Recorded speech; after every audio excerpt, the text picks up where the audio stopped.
My father called me on a Sunday evening in April to tell me he had updated his will. He said it the way he said most things that were difficult, quickly and without preamble, in the tone of someone delivering information they have decided is final and are not inviting discussion about. He said he and Linda had been together for 4 years now and that he felt it was the right time to formalize things properly. He said Linda would be the primary beneficiary of everything. He said he hoped I understood. I said I understood. He said he was glad. He asked how work was going. I told him work was going well. We talked for 6 more minutes about nothing significant and then we said goodbye and I put the phone down and sat in my apartment in the particular silence of someone who has just received information that reorganizes something they believed was settled. I was not surprised. I want to be honest about that because I think the surprised version of this story would be less true than the version where I tell you that my father's relationship with Linda and the direction it was taking had been visible to me for 2 years and that I had been preparing for this specific phone call, not consciously exactly but in the background way that people prepare for things they can see coming when they are honest with themselves about what they are seeing. What I had not told my father, because he had not asked and because the timing had not been right and because some things are better held until the moment they are needed, was that my grandmother had called me 3 weeks earlier. My name is Natasha. I am 31 years old. This is the story of what my grandmother had already done before my father made that Sunday evening phone call, and what Linda discovered when my father passed away 2 years later, and what I said when she called me the morning after the will was read. I said very little. The document said everything that needed saying. The father.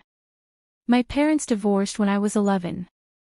Not dramatically, not with the particular violence of a marriage that ends in conflict and leaves damage that takes years to inventory.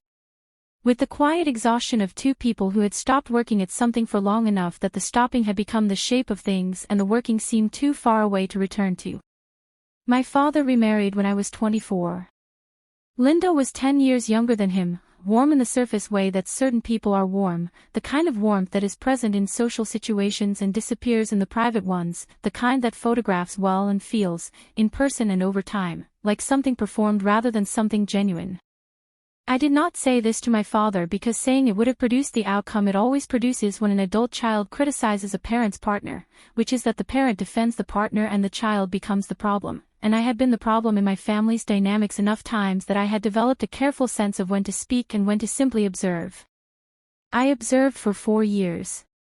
What I observed was that Linda was good at making my father feel chosen in a way that my mother, in the exhaustion of a long marriage, had stopped being able to make him feel, and that this feeling was more important to him than almost anything else, including, it had become clear across 4 years of observation, his relationship with me. I did not stop loving my father because of this. I want to be clear about that. What I did was adjust my understanding of what our relationship was and what it was capable of, the way you adjust your understanding of a structure when a more thorough assessment reveals it to be less load-bearing than you had believed. I loved him with the love that remained after the adjustment. It was genuine and it was real and it was smaller than the love I had carried before I understood the full picture. My grandmother saw the picture clearly from the beginning. The grandmother.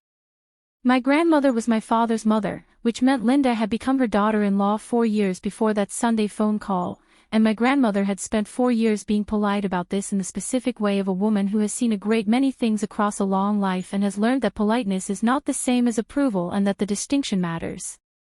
She called me on a Tuesday evening 3 weeks before my father's Sunday call. She said she had been thinking about some things and had made some decisions and wanted me to know about them directly rather than finding out later through channels she could not control. She said she had updated her own will. She said she had left everything to me. Not to my father, her son, who was her only child and who would have been the expected beneficiary of her estate in the ordinary course of things. To me, her granddaughter, specifically and by name, with a letter attached to the legal documents explaining her reasoning in her own words. I asked her why. She said because she had watched what was happening in my father's life and she had formed views about where things were going and she had decided that the resources she had spent a lifetime building were going to go to the person she trusted most to use them well and to understand what they represented. She said she trusted me. I sat with that for a moment. Then I asked her how she was feeling, because she was 83 and the call had a quality I recognized as the kind of call people make when they have been thinking about time. She said she was feeling fine. She said she was not going anywhere immediately and I should not read too much into the call. She said she simply believed in doing things properly and in advance rather than leaving them to be sorted out by people who had not been told what she wanted. I told her I loved her. She said she knew. She asked if I was eating properly. I told her I was. She said good and we talked for another 20 minutes about ordinary things and then we said goodnight. 3 weeks later my father called about his will. I did not tell him about my grandmother's call. Not because I was hiding it but because what my grandmother had decided was her decision and the timing of who knew about it and when was hers to determine, not mine. I said I understood about Linda. I asked how work was going. We talked for 6 more minutes. When I put the phone down I sat in my apartment and I thought about 2 phone calls 3 weeks apart, one from a father telling me I had been written out and one from a grandmother telling me I had been written in, and the particular way those 2 calls sat beside each other in the space of a single April. Then I made tea and I went to bed. The 2 years. My grandmother passed away 14 months after that Tuesday call. Not unexpectedly, not suddenly, in the gradual way that 83-year-old women who have been feeling fine but thinking about time sometimes pass, with enough warning that the people who loved her had the opportunity to be present and to say what needed saying while there was still time to say it. I was with her in the final weeks. I drove to her house every weekend and sat with her in the room where she had always done her thinking, the small sitting room with the window that faced the garden, and we talked about everything and nothing the way people talk when they understand that the talking is also a kind of goodbye and they want it to be full rather than careful. She told me stories I had not heard before. About my father as a child, about her own marriage, about the city as it had been 40 years earlier when she had arrived in it with my grandfather and 2 suitcases and the particular confidence of someone who has decided where they are going and is not interested in detours. She told me she was not afraid. She said it directly and without the performance of bravery, simply as a fact about her current state that she thought I should know. I told her I was glad. She passed on a Wednesday morning in the 3rd week of my visits. I was in the house. I was with her. My father came for the funeral. Linda came with him. Linda was dressed appropriately and said the right things and stood beside my father with the particular composure of a woman who understands that this is a moment requiring visible grief and has organized herself accordingly. I watched her across the reception afterward and I thought about what she did not know, which was considerable, and I thought about when she would find out, which was not yet, and I thought about my grandmother in the small sitting room with the garden window telling stories I had not heard before with the directness of someone who has decided that the time for carefulness has passed.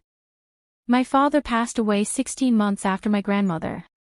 A heart attack, sudden and without warning in the way that heart attacks are sudden, on a Tuesday morning when he was at work and Linda was at home and I was in my office 2 cities away and received the call from a number I did not recognize that turned out to be a hospital. The will was read the following week. Linda received everything. She called me the morning after. Linda called me at 8:43 on a Wednesday morning. I know the exact time because I was in the middle of something when my phone rang and I noted the time before I answered in the automatic way I note times when I think the time might matter later. I had a feeling, from the moment I saw her name on the screen, that this was a call whose time might matter later. She had never called me directly before. In 4 years of being my father's wife she had communicated with me primarily through my father, the way people communicate with family members they are not quite sure how to address directly, using the person they share as an intermediary rather than developing their own channel. The fact that she was calling me directly the morning after the will reading told me something about the state she was in, which was a state that had moved past the careful management of impressions into something more urgent. She said good morning. She said she hoped she was not calling too early. She said she wanted to talk to me about some things related to the estate. I said of course.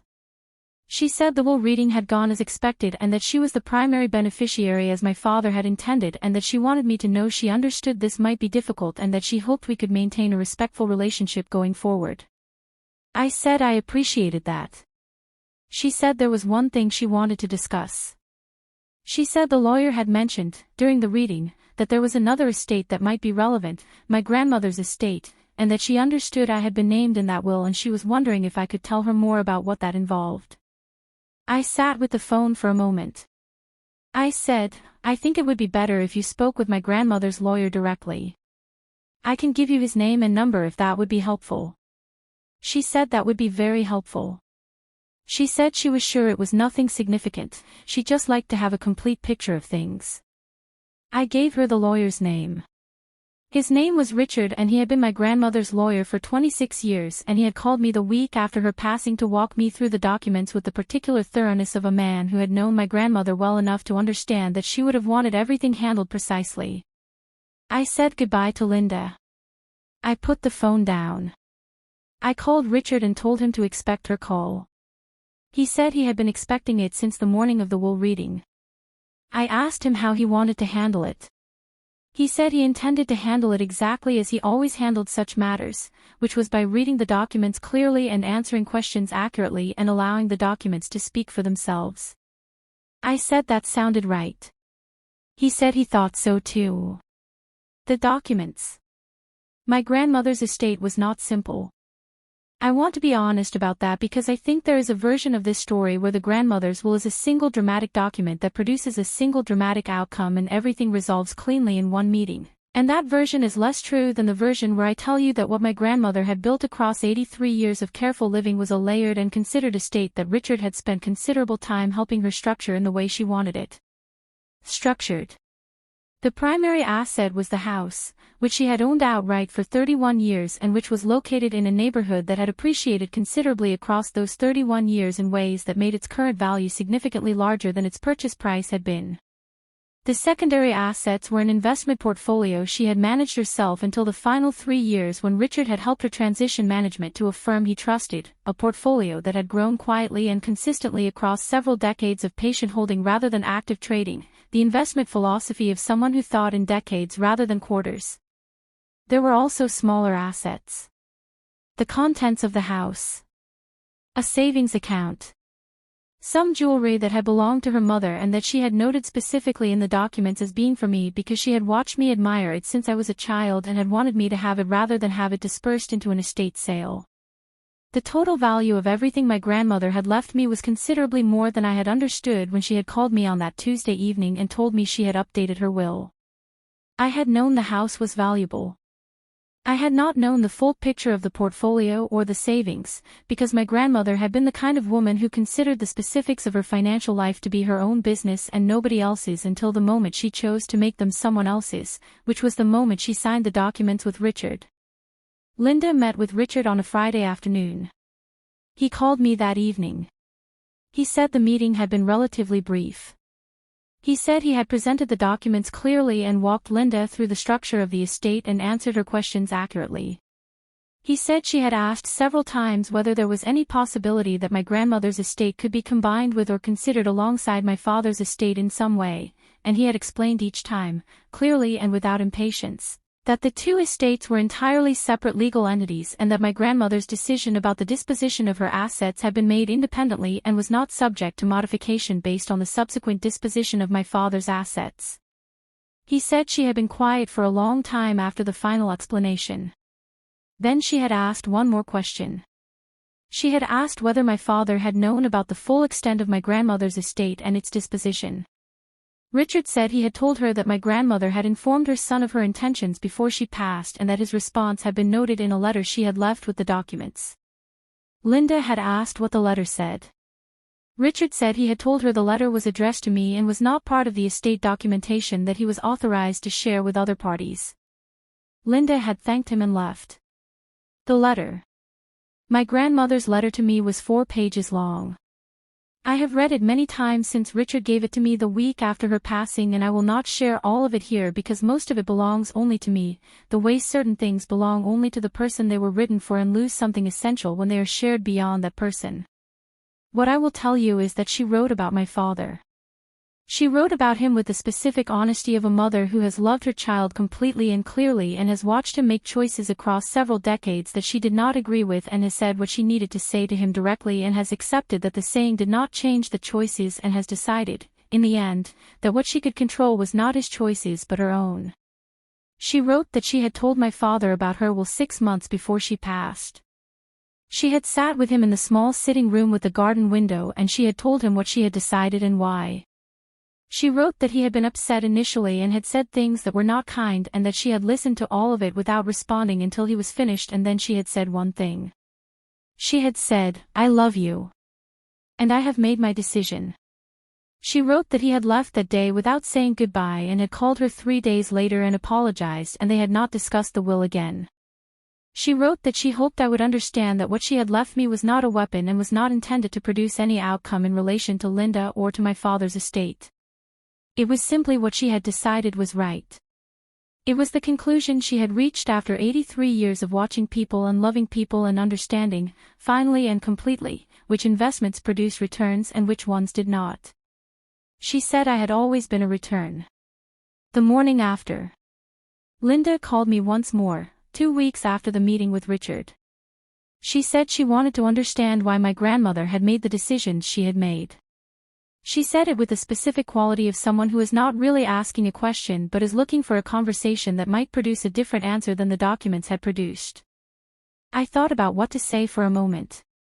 Then I said, my grandmother made her decisions the way she made all her decisions, carefully and in advance and with a complete understanding of what she was doing and why. She told my father about it 6 months before she passed. She left a letter explaining her reasoning. Richard has a copy of everything. I do not think there is anything I can add to what the documents already say. Linda was quiet. I said, I am sorry for your loss. My father loved you. That was real and I never doubted it. She said thank you. Her voice had something in it that was different from the first call, something that had lost the quality of management and was simply what was left underneath. I said goodbye. I put the phone down. I sat at my desk for a while. Then I went to the window and looked at the street below, the ordinary Wednesday morning activity of people moving through a city, and I thought about a woman in a small sitting room with a garden window telling me she was not afraid and asking if I was eating properly. I thought about what she had said when I asked her why she had left everything to me. She had said, "Because I trust you." I thought about what it meant to be trusted by someone who had spent 83 years learning exactly who deserved it. It meant everything. It had always meant everything. I went back to my desk. I made tea the way she had taught me to make it, the specific way, the way that tastes like her kitchen in the morning, and I sat with it and I worked and I thought about returns. She had always known which ones were real. She had always been right. If someone trusted you completely and quietly and built something for you before you knew you needed it, leave a comment. Tell me where you are watching from. Subscribe for the next one. This is Hidden Truth Revenge, where the truth always finds a way.